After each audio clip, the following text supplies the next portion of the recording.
Charlotte! Nice to see you. Nice to see you. So how are you? I'm good, thank you. Okay, so the recap version of what you just said is like you've been here now for 3 days, and you're pretty happy. I am happy, but who wouldn't be happy when being in Paris, huh? That's so true, that's so true. And on top of that, traveling again, being out and see people, be together, and the whole thing about being without mask, and you can see people smiling, not only with their eyes, and it's a completely different way of communicating, and that is so nice. So how's the fair been? I mean, have you had a lot of customers, visitors? I mean, are you happy with everything, all the numbers? We're very happy. Yeah. Paris is, for us, it's a growing fair.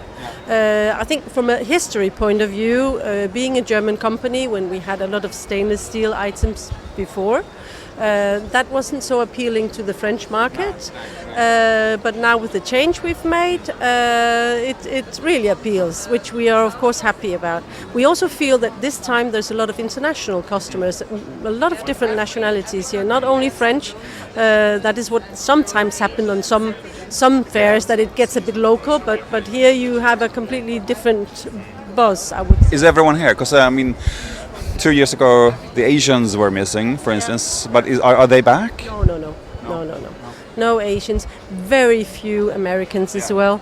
We had a single customer from Australia, but it is more Europe. Definitely more Europe, that is for sure. And I would say also China again is challenged. They have whole towns which are closed down. We get pictures from some of our suppliers. There's a barrier. They can't ship out goods. So of course there is still challenges around in the world. You have a premium position. That's a fancy word, isn't it? You have a premium position here at the fair. Like on the front row, everyone's sort of like starting the fair by seeing your big stand and everything. Do you think you're going to keep it? I mean, for September, because there are a lot of brands missing here at the fair. Yes. But do you think you're going to keep it? Yes. Yes, of course. Yeah, definitely. We were here in September as well, and I think, for us, it's important to be here every time. And we would like to continue participating also in this size that we have, that corresponds quite well to the amount of products we are having, and that also we are developing. It's always a challenge, isn't it? You want to show all you have, but you can't, and then you have to sort of say, okay, we take this, but we don't take that, and that's that is a challenge all the time. We would love to have 1,000 square meters, but that maybe is a little bit over the top for us. Okay, we need to talk about lots of things. We only have our 15 minutes.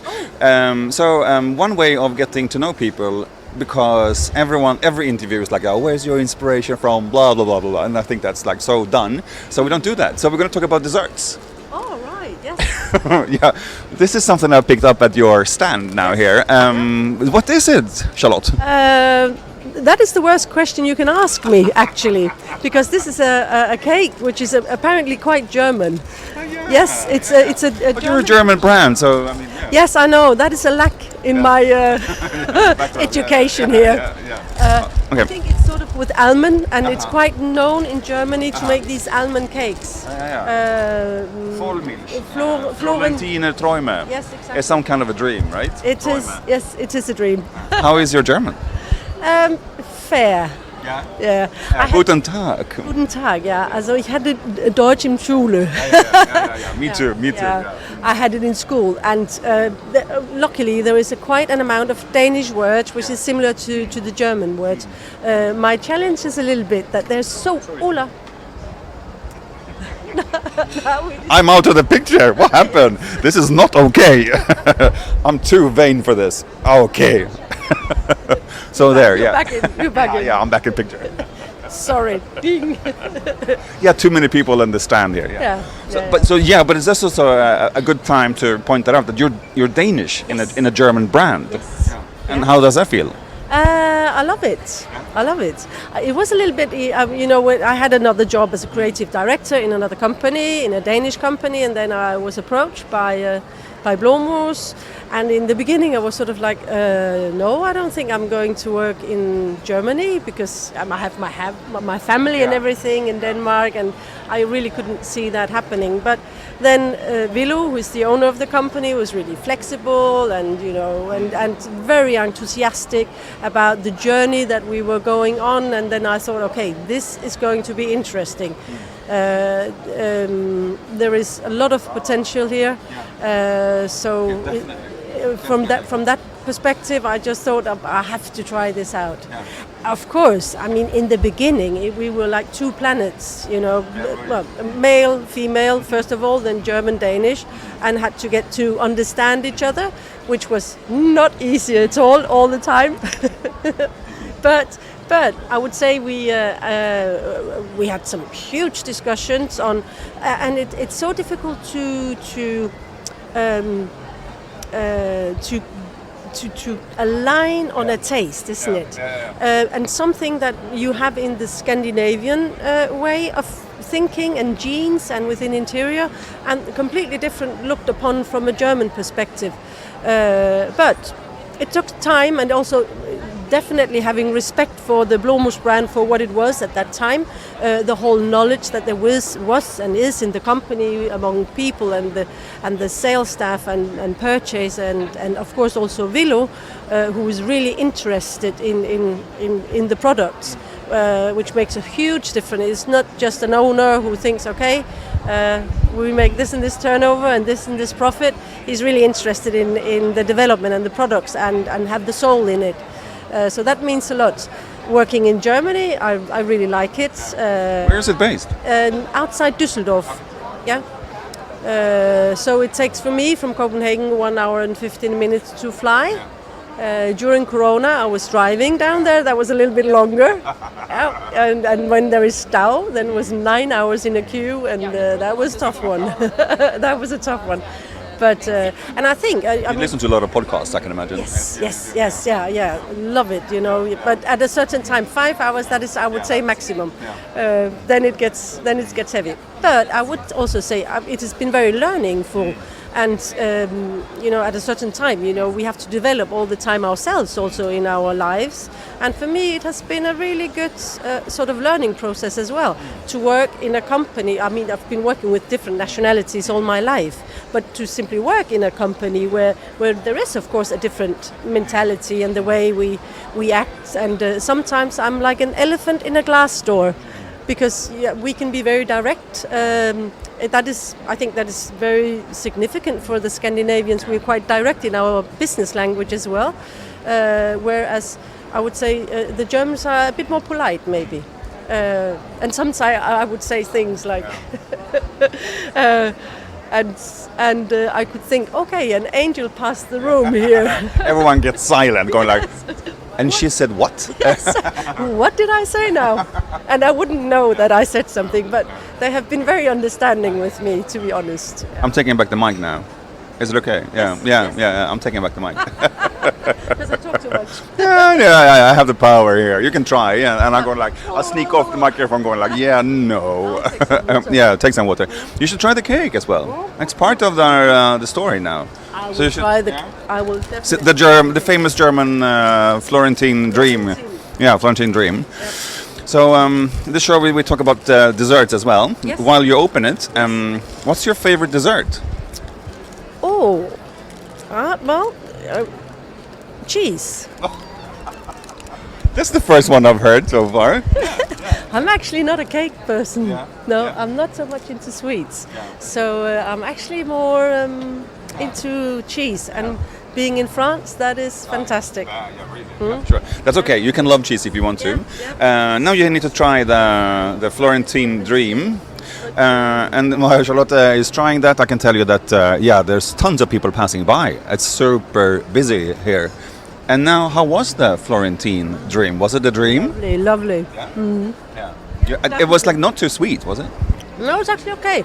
With the almonds and so on. That makes a difference. And the chocolate it was also in the base there was nice. It's also, and it was a good chocolate actually. Yeah, it was okay. So, I got a thing in my throat. Yeah, have a water. What's your favorite thing you've done here for the Blomus collection? The latest thing we have done is together with Theresa Rand. She is a German designer, but lives in Copenhagen.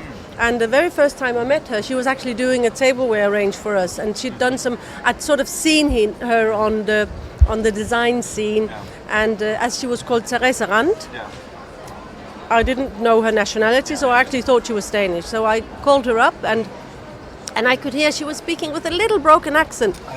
And I said, "Do you know Blomus?" And she said, "Yeah, I know. I'm German." I was like, "Whoa, this is a match in heaven." So we've been working with her a couple of times, and the latest things we've done is the benches in wood. Yeah, exactly, outside. Yeah, I'm very pleased with them. Very Scandinavian. Yes, but also I like the form language of the more chunky legs.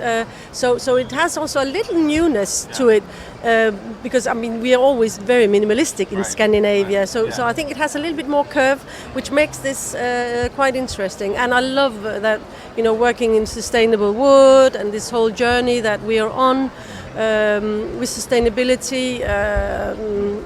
We really, you know.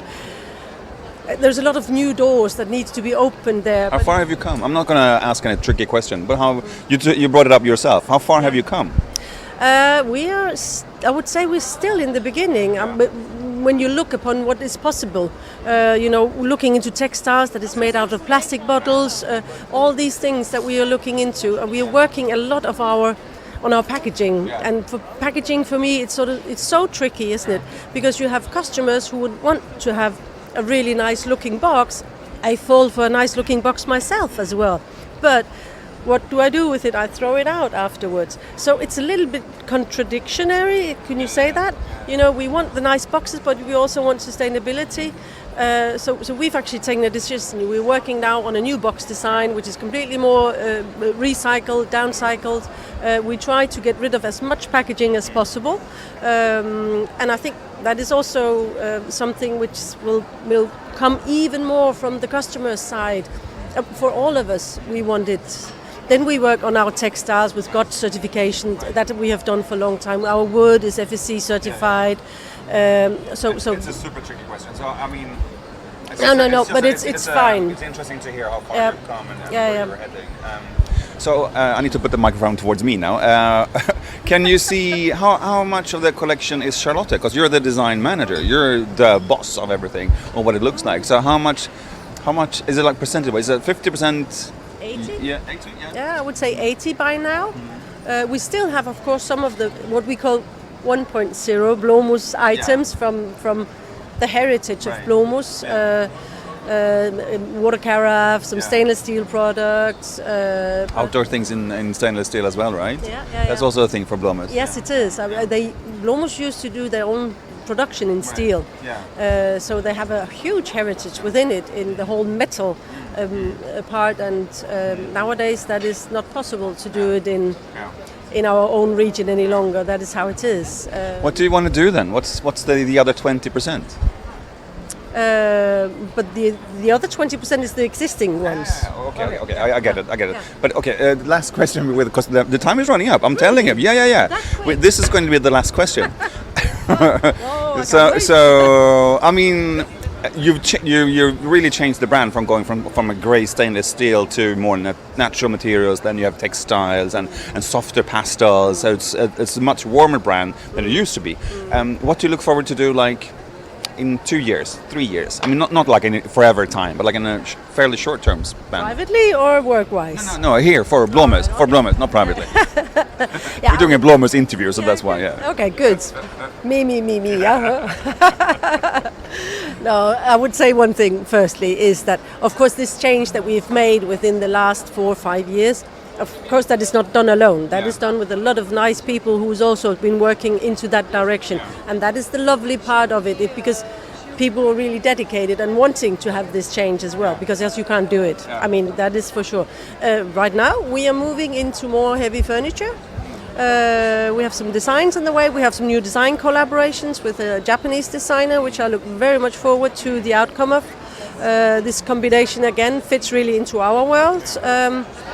So heavier furniture. And that's 15 minutes precisely.